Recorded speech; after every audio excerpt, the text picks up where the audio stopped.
Hola, ¿qué tal a todos y a todas nuestros telespectadores acá de Soy TV? Nos encontramos hoy con Cecilia Sepúlveda, quien es presidenta del Colegio de Nutricionistas de Chile. ¿Cómo estás, Cecilia? Bien, muchas gracias. ¿Cómo están ustedes? Muy bien. Cecilia, cuéntanos qué está sucediendo ahora en cuanto a materia nutricional a lo largo de las residencias sanitarias de Chile. Bueno, mira, nosotros hemos recibido denuncias tanto de usuarios como de profesionales que tienen contacto con los usuarios o también de profesionales que han tenido que ir a las residencias por X motivo, ¿ya? En el contexto, las residencias son lugares como, por ejemplo, hoteles que fueron usados, convertidos como residencias sanitarias, o también son albergues, ¿ya? Y estas dependen de los distintos servicios de salud. Por ejemplo, en la región metropolitana hay en el Servicio de Salud Sur, Suroriente, etcétera, ¿ya? Y lo que nosotros hemos recibido, y la verdad es que yo he visto con mis propios ojos, es, por ejemplo, que no hay una supervisión directa de nutricionistas en la elaboración o en la planificación alimentaria, o si es que la hay, pareciera ser que no es suficiente, ¿ya? Que el recurso humano nutricionista no es suficiente. Eh, Eso es desde el punto de vista técnico. Desde el punto de vista técnico también hay varias carencias en el tema de que, bueno, las personas que van a la residencia son personas que hay como dos tipos, ¿ya?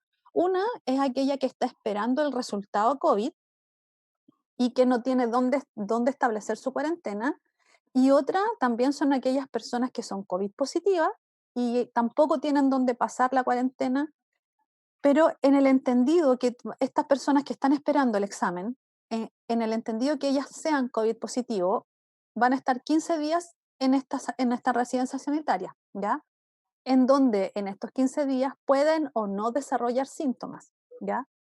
Desde leve, probablemente si es leve lo van a poder hacer en la residencia, porque la residencia va a contar con enfermera, con TENS y con médico, y en el caso que sea moderado o grave, se tiene que ir derivado a un recinto asistencial, ¿ya? Entonces, a nosotros lo que nos preocupa en el aspecto técnico es que en esta residencia sanitaria hay estos pacientes que ya están vulnerables desde el punto de vista autoinmune, o del sistema inmune, mejor dicho, y también es que es a lo largo del ciclo vital. Entonces ahí tú encuentras adultos mayores, adultos, adolescentes, eh, madres que van con sus hijos a hacer la cuarentena, y dentro de esto hay lactantes, ¿cierto? Hay niños preescolares, o sea, eh, de hecho hay algunas residencias que está la familia completa, porque no tienen cómo hacer aislamiento en condiciones de hacinamiento, por ejemplo. Ujú. Y en el contexto epidemiológico de Chile, lamentablemente el 75% de los adultos sobre 45 años tiene alguna enfermedad crónica, hipertensión, diabetes, enfermedad renal, etcétera. Bueno, y nos dimos cuenta que eso no hay adaptación alimentaria, ni por grupo etario, ni de acuerdo a las condiciones de patologías crónicas que puedan tener las personas, los usuarios que están en la residencia. Y eso es tremendamente importante. O sea, si tú a un paciente diabético no le haces un buen plan alimentario, no llevas un seguimiento, el paciente se puede descompensar. Y cuando tú te vas a la literatura actual del COVID, un sujeto diabético tiene 2,3 veces más riesgo de morir por COVID. Por lo tanto, si yo no coopero desde el punto de vista alimentario, empeoro el cuadro, ¿ya? Eso es lo que a nosotros nos preocupa bastante. Que no hay una supervisión directa en los recintos, o sea, puede ser que una colega nutricionista esté en el servicio de salud y tenga que estar a cargo de 9 o de 8 o de 5 residencias sanitarias, pero además de las labores propias de ella en los otros programas alimentarios. Entonces, la verdad es que no dan abasto, ¿ya? Eso por un lado. Por el otro lado, las denuncias que nosotros hemos recibido de los usuarios es que las raciones son ínfimas, por decirlo de alguna manera, y no es tan adecuada a un adulto. O sea, cuando tú ves la ración desayuno y once, puede ser, ¿ya? Es una caja de leche, un sándwich, puede ser incluso una fruta. Pero cuando nosotros vemos la planificación alimentaria de los tiempos potentes de comida, que es el almuerzo y la cena, la verdad es que ahí se nota la carencia de una planificación nutricional adecuada, ¿ya? Entonces los usuarios se quejan que pasan hambre, y muchas veces hay otras cosas también que tienen que ver con un poco de costumbre. Por ejemplo, el pan integral no les gusta, pero la verdad que tienen que ver más que nada, lo que a nosotros nos preocupa es la insuficiencia alimentaria, ¿ya? Y la problemas de inocuidad. O sea, hemos recibido denuncias de que hay pelo en la comida, de que las temperaturas no son adecuadas, de que la verdad es que, por ejemplo, la comida llega, porque en general la comida es llegar y servir, llega en un envase todo desechable, el plato es desechable, absolutamente todo es desechable, nada se lava ni se guarda, ¿ya? Todo se desecha. Entonces, muchas veces esto está planificado, no sé, hasta las 7 de la tarde, y si hay un ingreso post 7 de la tarde, tiene que esperar hasta el día siguiente, ¿ya? La verdad es que imagínate un paciente diabético que tenga que esperar 15 horas para comer, para tener la comida siguiente, eso ya podría ser una descompensación, ¿ya? Por otro lado, no hay lugares adecuados como, por ejemplo, para elaborar las fórmulas lácteas. Las fórmulas lácteas son altamente contaminables, ¿ya? No es un producto fácil de manipular. Entonces, no están las condiciones adecuadas para eso tampoco. En ese contexto es lo que nosotros hemos recibido desde los usuarios, ¿ya? Ahora, nosotros hicimos saber estas preocupaciones en una reunión que tuvimos con la autoridad, con el ministro de Salud. Él nos dijo que iban a cambiar la forma de administrar la residencia, pero no está considerado un nutricionista. O sea, está considerado un médico, un kinesiólogo, enfermera, TENS y nutricionista fuera del cuadro. Y eso nos tiene absolutamente preocupados, porque, o sea, es insuficiente la supervisión. No dan abasto los colegas y eso no se ha considerado. Y Cecilia, en ese caso, ahora, siendo que tenemos un presupuesto en cuanto a los distintos cuidados de la gente en residencias sanitarias, ¿cuál crees tú que podría ser una forma de idear algún tipo de cuidado por parte de los nutricionistas que sea realista en términos de precio y al mismo tiempo que cubra las necesidades de las demás personas? ¿Cuál es Lo la que propuesta? pasa, claro, es que no es un tema de precios, es un tema de que con eso mismo, si le das, a ver, el nutricionista, cuando tú estás en la universidad, lo primero que te enseñan es planificación alimentaria. A ti te dicen, con 1.000 pesos, cocíneme para todo el día, suficiente en calidad y en cantidad. Y lo tienes que hacer, si no, no pruebas, ¿ya? Eso es como parte de.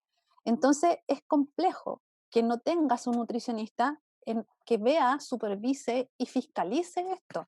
Entonces, yo creo que aquí la resolución es que esté un nutricionista incorporado en las planificaciones alimentarias, en las distribuciones y en la supervisión directa, diaria de las residencias. Y eso es lo que está haciendo falta. El, el, el manejo diario, digamos, el manejo en cuanto a inocuidad, el manejo en cuanto a seguridad alimentaria, es lo que se tendría que hacer. Es Perfecto. como supervisar un jardín infantil, por ejemplo. Claro, y en el caso de todo lo que es los distintos tipos de enfermedades o de presencias de salud de las distintas personas que son ingresadas a las distintas Residencia. residencias sanitarias, Sí. exacto. ¿Cuáles son las consideraciones que hay que tener en materia de nutrición y cuáles son, por ejemplo, las vitaminas que deben tener con diferenciación de otros o los distintos cuidados en ese caso de planificación de comidas? Mira, más que el tema de micronutrientes que puede estar cubierto, a nosotros nos preocupó que hay dos tipos de regímenes y que hay uno que la verdad yo si tú me preguntas a mí, una persona con COVID no le veo mucho asunto, un régimen blanco, en donde todos los alimentos del día son blancos. Desde el punto de vista fisiopatológico, no le veo mayor justificación. Sin embargo, no había considerado un régimen para diabéticos, ¿ya? Que no contuviese sacarosa, por ejemplo, ¿ya? O que los tipos de carbohidratos en distintos tiempos de comida no se mezclaran. Por ejemplo, yo vi un plato de arroz con una carne con salsa con harina y con una ensalada de arvejas con choclo para una persona diabética. Y esa planificación, la verdad, no está bien hecha, ¿ya? Entonces Claro. yo creo que acá tiene que ser de acuerdo a las condiciones. Había otro régimen hiposódico, ¿ya? Y ese hiposódico, bueno, está bien para una persona hipertensa, de todas maneras, ¿ya? Pero también vi, por ejemplo, no sé, leche entera, que si bien hay controversia en que si es buena o mala para la gente con dislipidemia, la verdad es que yo no me atrevería a darle leche entera 15 días a una persona que llegó con colesterol extremadamente alto, por ejemplo, y eso no lo saben. Entonces, eso es complejo, o sea, Los pacientes llegan con un tamizaje antes, se hacen exámenes y todo, pero la verdad es que más de algún detalle se puede pasar, ¿ya? Ahora, qué importante que la ración sea distinta a la de un adulto o de un niño, que los hombres versus mujeres por ración son más grandes, acá son iguales, hombre-mujer igual. Entonces es natural Claro. que un hombre que pesa 80 kilos, que mide 1,75 m, quede con hambre cuando le están dando lo mismo que una mujer que pesa 58 kilos y mide 1,60 m, ¿ya? Entonces la verdad es que es complejo, ¿ya? Entonces acá yo creo que es necesario considerar las guías alimentarias para la población chilena y desde ahí hacer una planificación alimentaria, en el entendido que estos pacientes aún no tienen síntomas, pero hay un porcentaje de las personas que tienen COVID sintomático leve que desarrollan hartos problemas gastrointestinales, dolor abdominal, alteración de las deposiciones, náuseas, vómito, y en ese caso no está considerada la planificación en la residencia. O sea, yo no le puedo dar un plato porotos con rienda y repollo a una persona y esto no es que yo esté hablando, es sin base, sino que esa foto la mandó el alcalde Lavín y salió Ujú. hasta en un programa, porotos con rienda y ensalada de repollo y una pera. O sea, si tú le das eso a una persona con dolor abdominal, con deposición alterada, no está muy bien adecuado a la condición patológica del paciente. Ahora, hablando tanto de las personas que se encuentran en una residencia sanitaria, como nosotros que estamos haciendo la cuarentena y que quizás tengamos alguna persona que se haya contagiado de Mm. COVID-19, ¿hay alguna diferenciación en la alimentación que deberíamos tener considerado en el caso de una persona que ahora mismo tiene COVID-19 y quizás sí presente síntomas? ¿Debería comer algún tipo de alimento distinto que lo normal, por así decirlo, para recuperarse mejor? Mira, esto también va a depender de la severidad del cuadro, ¿ya? Nosotros en el colegio, el comité aspectos técnicos que se llaman, ellos hicieron una guía justamente para, de acuerdo a la severidad, ver qué pueden comer o no, ¿ya? Y en conjunto con varios colegios hicimos hartas recomendaciones para este tipo de paciente, el ambulatorio, el que está en la casa, el que no está tan mal para estar hospitalizado, que es la gran mayoría. Entonces, uno acá tiene que ir de acuerdo a la sintomatología, ¿ya? Por ejemplo, si al paciente, no sé, ¿para qué decir paciente? Yo creo que si a la persona que está en la casa con COVID le duele la garganta, tiene disfagia, le cuesta tragar, lo ideal es que uno facilite la alimentación, ¿ya? Porque esto es un cuadro agudo respiratorio que sí se puede complejizar si yo no lo manejo bien, ¿ya? Entonces, uno de los factores que toda la literatura lo indica es que el paciente debe estar bien nutrido, ¿ya? Porque el sistema inmune está bastante lábil, por lo tanto yo tengo que tener los sustratos energéticos necesarios para combatir la misma enfermedad, ¿ya? Entonces, el principio base es facilitar la alimentación del paciente. El paciente va a estar con fiebre, la persona, quien sea, ¿cierto? El papá, la mamá, los niños por suerte parece que lo llevan súper bien, pero los adultos son bastante afectados, sobre todo Mm. sobre los 45 años, hombres, sobre todo. Entonces, si la persona, por ejemplo, está con fiebre, decaído, con dolor abdominal, con mucha tos, con mucha disfagia, con mucho problema para tragar, lo que yo debería hacer es estimular la ingesta de líquido hasta 3 litros, ojalá no helado, porque si es muy helado te estimula más la tos. eh, Temperatura ambiente, facilitar la ingesta en dar, por ejemplo, cosas blanditas, fáciles de masticar, frescas en algunos casos, y si hay mucho dolor abdominal o hay mucha alteración de las deposiciones, lo que uno debería hacer es, por ejemplo, evitar, porque tú dices para facilitar la alimentación y que coma más le voy a dar cosas ricas, pero si yo Mm. doy frituras, doy alimentos meteorizantes, la verdad que se va a empeorar. Y lo otro es estimular el consumo de frutas y verduras por los antioxidantes y justamente por ciertas vitaminas que de alguna forma le dan como un espaldarazo al sistema inmune. Otra cosa importante son las proteínas. Las proteínas te ayudan a mantener la masa muscular, sobre todo de la musculatura accesoria de la respiración. Entonces, si yo estoy haciendo mucho esfuerzo respiratorio, necesito que mi músculo esté potente y que esté con nutrientes. Entonces es importante también no dar estas sopitas blancas sin proteínas, sino que tratar de dar alimentos proteicos. eh, si el paciente no tiene problemas gastrointestinales y puede tolerar legumbres, que coma legumbres, ¿ya? Pero si no, por ejemplo, ojalá carnes blandas, que no le cueste tanto masticar para que no aumente la disfagia, yo creo que también son algunos datos que uno les puede ir dando a los pacientes que les va a facilitar la ingesta y va a evitar el deterioro nutricional. Yo creo que un dato importante es que no es bueno que una persona que está con sobrepeso baje de peso por la enfermedad, ¿ya? Porque si tú bajas 10 kilos en una semana porque estás enfermo, eso no es sano, ¿ya? Entonces va a quedar, incluso te genera mucho más riesgo de empeorar el cuadro, ¿ya? Así que no hay que ponerse tan contento si uno baja, si uno baja tanto de peso porque está enfermo. Buenísimo. Y en el caso de las personas que, como todos, estamos tratando de tanto no enfermarnos, como cuando nos enfermamos que no sea tan grave. ¿Cuál Mm. sería la diferencia en ese caso? Por ejemplo, se habla mucho de las defensas, cómo podemos subir las defensas. Y también, si es que nos contagiamos, ¿es posible subir las defensas cuando ya tenemos la enfermedad o deberíamos preocuparnos también antes, ahora que estamos haciendo la cuarentena? Mira, nosotros sanitos, sin COVID, sin virus, sin nada, nosotros tenemos un sistema inmune que nos protege, ¿ya? De base, que una persona sana, ¿ya? Que no tenga, y aquí está el riesgo, ahí está el problema de los obesos, los diabéticos, los hipertensos, que ellos ya tienen un cuadro en donde su sistema inmune es más lábil. Pero si tú eres sanito, no tienes absolutamente nada, tu sistema inmune está ahí, como una barrera. Pero en el momento que te entra un virus, tu sistema inmune empieza a usarse, ¿ya? Y es ahí cuando necesitas que no lo vas a aumentar, pero lo vas a mantener a raya de alguna forma evitando el agotamiento del sistema inmune, que también puede pasar, ¿ya? Entonces, ¿qué es lo que uno espera? Y que uno les enseña a las mamás sobre todo, bueno, yo me dedico más a la pediatría, entonces como que uno les educa mucho este tema desde los niñitos es que antes de que te enfermes, siempre tienes, es que esto uno lo debería tener siempre, ¿cierto? Una alimentación variada, mientras más variada es mucho mejor.